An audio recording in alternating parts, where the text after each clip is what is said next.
My dad didn't just miss a birthday or a school ceremony, he missed my wedding. The one day I begged him to show up. The one day his absence echoed louder than the vows I spoke. I remember standing at the end of the aisle, my bouquet trembling, staring at the empty chair where he should have been. No text, no excuse, just silence. The kind of silence you carry for years. I told myself I was done needing him. Done, hoping he'd ever choose me. But everything changed the morning my hotel chain hit a $580 million valuation and every business network flashed my name across their screens. Suddenly, my phone lit up with the message I once would have cried for.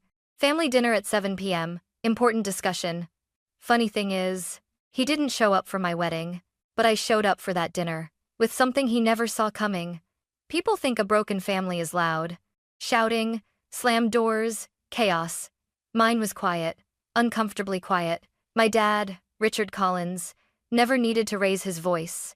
His absence made enough noise on its own. He moved through our Seattle house like a storm cloud dressed in a tailored suit, dark, cold, impossible to read. And somehow, everything revolved around him, even when he wasn't there. My mother, Evelyn, floated after him like a ghost wearing pearls. "Honey, your father's under a lot of pressure," she'd whisper whenever he missed another recital, another award ceremony. "Be understanding, understanding." That was the word used to excuse every wound. My older brother, Ethan, was sunshine by comparison, Dad's golden boy. Football star, straight teeth, perfect handshake. The son my father proudly introduced to his business partners, while I lingered behind with my notebooks and quiet dreams. Once, when I was 12, I gathered the courage to ask Dad why he never came to my events. He didn't even look up from his laptop. "Because, Hannah, I'm building a future for this family. You should be grateful. Grateful. For being invisible." I learned young that love in my house came with conditions, and I never seemed to meet them. So I did what forgotten daughters often do. I built a world inside my own head, one where I would someday earn a place in his line of sight. I just didn't know that to finally be seen, I'd have to become someone entirely different. People like to say your wedding day is the happiest day of your life. Mine started that way until it didn't. I remember standing in the bridal suite, veil pinned, lipstick perfect, hands trembling just enough to betray the calm I tried so hard to fake. Every few minutes, I checked my phone, not for texts from friends, not for last-minute vendor updates, but for one message. One simple line from Dad: "I'm on my way." It never came. 10 minutes before the ceremony, my screen lit up. My heart leaped, until I saw the sender. "Dad, can't make it. Important meeting." No apology. No explanation. Just another transaction-like message, as if skipping my wedding was equivalent to postponing a conference call.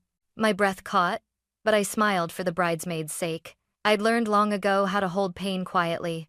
When the doors opened and the music began, I walked down the aisle alone. Guests whispered, assuming maybe it was symbolic, some modern, empowered statement. Daniel, my husband, reached for my hands when I arrived at the altar. His eyes softened. "Hannah," he whispered, "you don't have to pretend you're okay." That was the worst part. I had been pretending for so long that I wasn't sure if I knew how to stop. After the reception, when the laughter faded and the lights dimmed, I sat beside Daniel on the hotel balcony overlooking the city. "He could have tried," I murmured. "One day," Daniel said gently. "He'll regret it."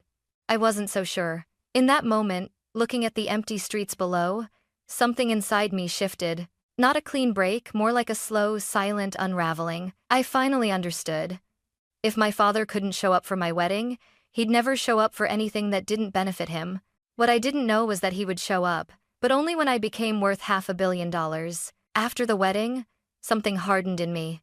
Not bitterness, but resolve. If Dad's absence taught me anything, it's that waiting for approval is a slow form of self-destruction. So, I stopped waiting. I dove headfirst into the only thing that ever made sense to me: hospitality.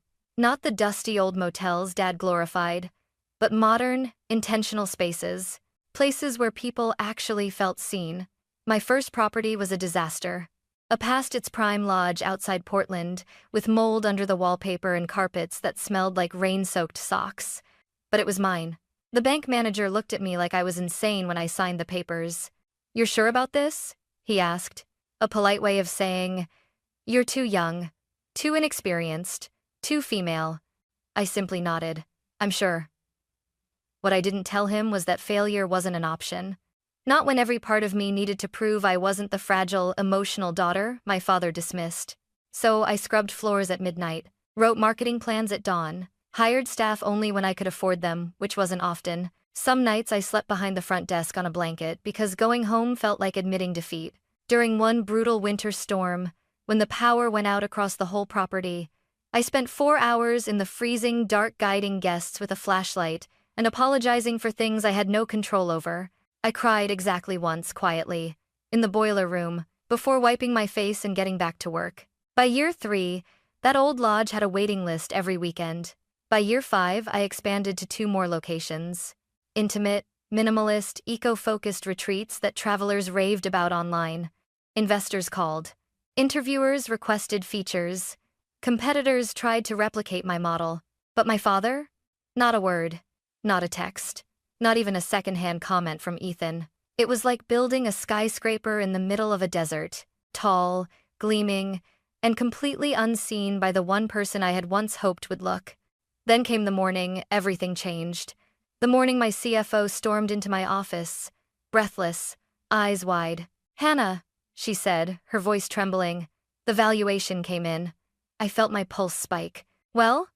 She grinned. 580 million. I froze, not out of shock, but because the first image in my mind, I was that empty chair at my wedding.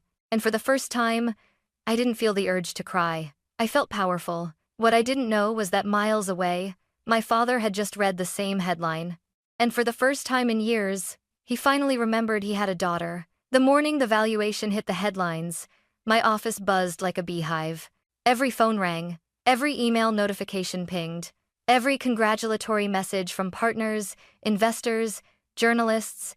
It all blurred together in a warm, surreal haze. But the moment I'll never forget is much quieter. I was alone in my office, staring at the city skyline through floor-to-ceiling windows, when my phone buzzed again. I thought it'd be another reporter, maybe a friend. It wasn't. Dad. For a moment, I couldn't breathe. He hadn't texted me in almost 3 years. With a shaky hand, I unlocked my phone. "Dad. Family dinner at 7 p.m. Important discussion. No, congratulations. No, proud of you." Not even my name. It read like a command, like I had been summoned to a board meeting. I stared at the screen so long my eyes blurred. Daniel walked in with 2 coffees and paused when he saw my face. "What happened?" I showed him the message. His jaw tightened. "He didn't reach out when your company hit $10M. Not at $50M. Not even at $200M. But $580M? I swallowed. "He wants something." "Then don't go," Daniel said gently. But the thing is, I had to go. Not for him, for me. I needed to see what he looked like when he finally realized I no longer needed his approval. When I arrived at home, I found my CFO, Lena, waiting in the driveway. She lifted a folder. "You should see this before tonight." My stomach dropped. Inside were pages of financial reports, loan defaults, contractor disputes, foreclosure notices, all tied to my father's real estate properties. "Your dad's empire is collapsing," Lena said softly.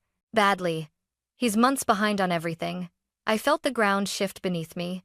"So, that's why he texted me," I whispered. "Not to reconcile. Not to fix anything. Just to use me." Lena hesitated. "There's more. The lenders are panicking. They're willing to sell the entire debt portfolio at a fraction of its value." A slow, unfamiliar calm spread through me. It wasn't anger. It was clarity. "Buy it," I said. Lena blinked. "All of it?" "Yes," I said. "Every last dollar he owes." Because if my father wanted a family meeting, he was about to meet a very different version of his daughter. Lena didn't flinch when I told her to buy the entire debt portfolio. That's why she was my CFO. She didn't question my sanity until after the job was already done. By midnight, we sat surrounded by paperwork, laptops, signature packets, and black coffee that tasted like burnt determination. Every sheet of paper represented another piece of my father's collapsing kingdom. At 2:13 a.m., Lena looked up with tired eyes. "Hannah, once this is finalized, you'll own everything your father ever built. Are you ready for that?" I inhaled slowly. "I'm not doing this to hurt him," I said. I'm doing this because he expects me to save him without ever seeing me. She nodded. You're buying control, not revenge. By sunrise, the lenders had signed. By noon, the legal team confirmed the transfer. By late afternoon, my father's debts, his hotels, his land, his once sacred legacy were officially under my authority. I expected triumph, some electric spark of victory. Instead, I felt quiet, like the kind of quiet when a storm pulls back before it hits. That evening, I went to the closet and pulled out clothes I rarely wore: a fitted black dress, a tailored coat, heels that made my posture straighten with unintentional authority. This wasn't about looking powerful. It was about no longer shrinking. Daniel watched me fasten my earrings. You're nervous, he said gently. I didn't deny it. I'm not nervous about seeing him, I replied. I'm nervous I might still care. He stepped closer, his voice soft. Hannah, caring doesn't make you weak. Letting him keep hurting you does. I exhaled shakily. Tonight wasn't about pleasing my father. Tonight was about facing him with the truth he had spent a lifetime ignoring. On the drive over, the city lights blurred into streaks through my windshield. My mind drifted back to all the times he dismissed me. Focus on something simpler, Hannah. You're not cut out for real business. This industry is too big for you. I used to internalize every word. I used to think success would prove him wrong. But holding the documents in my bag, the contracts giving me full legal claim over his empire, I realized something. I didn't need to prove anything. I already had. When I pulled into the country club parking lot, my phone buzzed again. A text from Mom. Mom, please be kind to your father tonight. He's under stress. My chest tightened. Even now, after everything, they still expected me to shrink, to bend, to soothe the ego of the man who never once protected mine. Not tonight. I slipped my phone into my purse, locked the car, and stood taller than I ever had. Because tonight, I wasn't the girl he ignored. I wasn't the bride he abandoned. I wasn't the daughter he forgot. I was the woman who owned the future he was about to beg for. And he had no idea. The country club's private dining room was lit with warm amber lights. Too soft, too elegant for what was about to happen. I pushed the door open, and 4 faces snapped toward me. Dad, Mom, Ethan, Uncle Mark. All sitting at a perfectly set table with expensive wine they definitely couldn't afford anymore. Dad leaned back in his chair like a CEO waiting to discipline an employee. Hannah, he said, not smiling.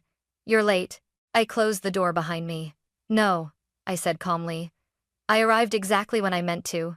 Mom flinched at my tone. Dad's eyebrow twitched, but he didn't comment. Sit, he ordered. We have things to discuss. I didn't move. I know why I'm here, Ethan scoffed. Then let's skip the dramatics. Dad's business is in trouble, big trouble. And you are doing exceptionally well. Dad finished for him, his voice smooth but sharp. Your company's valuation proves you have the means to help your family. Help your family. Not I'm proud of you. Not congratulations. Just expectation. Entitlement. I stepped closer to the table. So this dinner, I said, is about money. Mom clasped her hands. Hannah, sweetheart, your father is failing, I interrupted. Financially, operationally, completely. Dad's expression darkened. We hit a rough patch, that's all. With your support, we can stabilize the properties until— You mean the properties you haven't paid contractors on for months? I asked. The loans you defaulted on?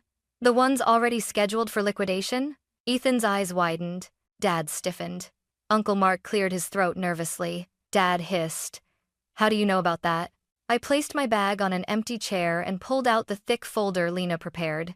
Because, I said, sliding it across the table, I now own every dollar of your debt. Dad blinked. What did you just say? Ethan grabbed the folder, flipped it open, and his face drained of color. Dad, he whispered, this is real. She bought everything. Mom clutched her chest. Oh my God. Hannah, why would you do that? Dad slammed his palms on the table. How dare you interfere in my business? I remained steady. You summoned me here for help. This is help. This is control, Dad roared. You're trying to take what's mine. I met his fury with complete stillness. I didn't take it. You lost it. I just got there first. Ethan stood. You're unbelievable. Dad built everything we have. Everything you have, I corrected. I built mine on my own. Mom was crying now. Hannah, please. Your father is under so much pressure. He's been working so hard. I snapped. He didn't even come to my wedding. Silence slammed into the room. Dad's jaw tightened. That was unfortunate timing. No, I said sharply. Unfortunate timing is traffic. Missing your daughter's wedding is a choice. You conmated Kenston was mean. He opened his mouth to speak, but I cut him off. This isn't about family. It's about money. You ignored me for years until I became valuable. Mom whispered. That's not true. Then why? I asked quietly. Did he text me only after he saw that $580M headline? Why not when I opened my first hotel? Or my second? Or at my wedding? Why now? Dad's voice cracked not with sorrow, but with anger. You owe this family. I slammed my hand on the table so hard the wine glasses rattled. I owe you nothing. They all froze. My voice was shaking but strong. I begged for your love for years.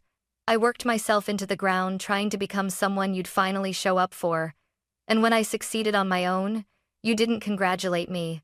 You summoned me. Dad's eyes narrowed. So what now? You want to humiliate us? Destroy everything I built? I reached into the folder and pulled out a single envelope. I'm giving you a path out, I said. 30 days to vacate all properties. After that, my company takes full operational control. Mom sobbed. Please, Hannah, don't do this. Dad stared at me, not with fatherly sadness, but with the stunned realization that he no longer held power over me. You're no daughter of mine, he whispered. Finally, the truth spoken aloud. I straightened my posture, lifted my chin. No, I said quietly, and you made sure of that years ago. Then I picked up my purse, turned my back on all of them, and walked toward the door. Behind me, chairs scraped, someone shouted my name. My mother wailed, but nothing touched me.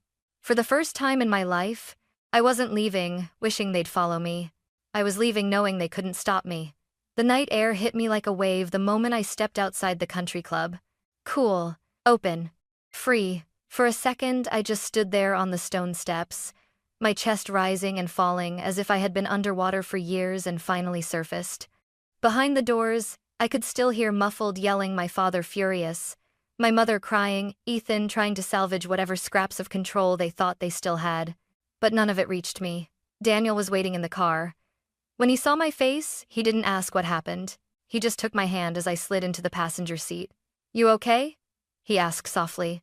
I stared out the window at the glowing waterfront lights. I thought it would hurt more. Did it? I shook my head. It felt like walking out of a prison I didn't realize I'd been serving a life sentence in.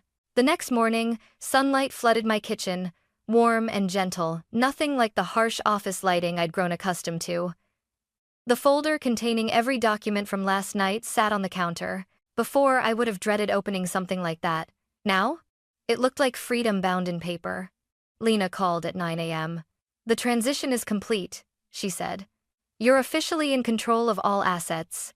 I closed my eyes, letting that reality sink in, not the ownership, not the power, but the finality. Thank you, I whispered. She hesitated. Are you doing okay? Really okay.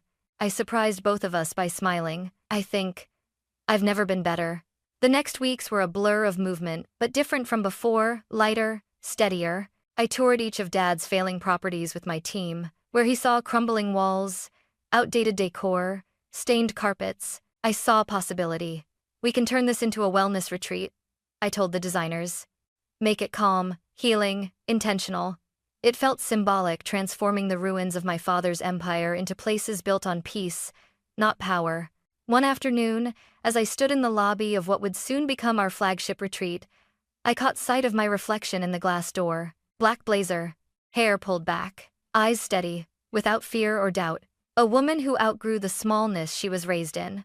I didn't look like the girl who once cried alone in a bridal suite, waiting for a father who never came. I didn't look like the daughter who begged for love that always came with conditions. I looked whole. My family didn't contact me, not once. But the silence didn't sting this time. It simply existed like background noise in a place I no longer lived. Ethan posted vague quotes on social media about betrayal. Mom left 2 voicemails crying but never apologizing. Dad? Nothing. His pride was too loud for words. And yet, For the first time, their reactions didn't pull me back into old wounds. They didn't define me. They didn't matter. Because I finally understood that walking away wasn't abandonment. It was self-rescue. It was giving myself what my father never gave me. Permission to choose a life not shaped by his absence, but by my presence. People assume that success heals every wound, that once your name appears on headlines beside a number like $580 million, all the emptiness disappears. But that's not how healing works. That's not how love works either. The truth is, nothing changed the day my company hit that valuation. Not really. What changed was the moment I walked out of that country club, leaving behind the voices that had shaped my childhood, the expectations that had crushed my confidence, the silence that had followed me into adulthood like a shadow. For the first time, I didn't walk away wishing things had been different. I walked away accepting that they weren't. And that acceptance felt liberating. A few weeks later, I visited one of the newly renovated properties. Soft music played in the lobby, sunlight filtered through warm oak paneling. Guests laughed quietly over tea. It felt peaceful, like a place built for someone who had spent too many years holding her breath. My breath. Daniel joined me by the window, slipping his hand into mine. "Looks like a fresh start," he said. I nodded, watching the wind sway the trees outside.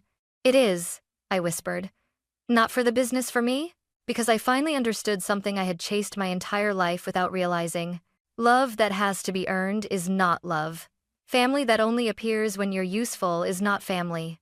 And approval that comes with conditions is not approval at all. I didn't need to fix my father. I didn't need to win him. I didn't need him to see me. I needed to see myself. So, if you ask me what the real turning point was, it wasn't the valuation. It wasn't the debt acquisition. It wasn't even the dinner showdown. It was the moment I realized I wasn't broken for wanting a father who could never be one. I was human. And the moment I chose myself over the people who kept choosing my usefulness, I didn't lose a family. I reclaimed my life. And that was worth more than $580 million.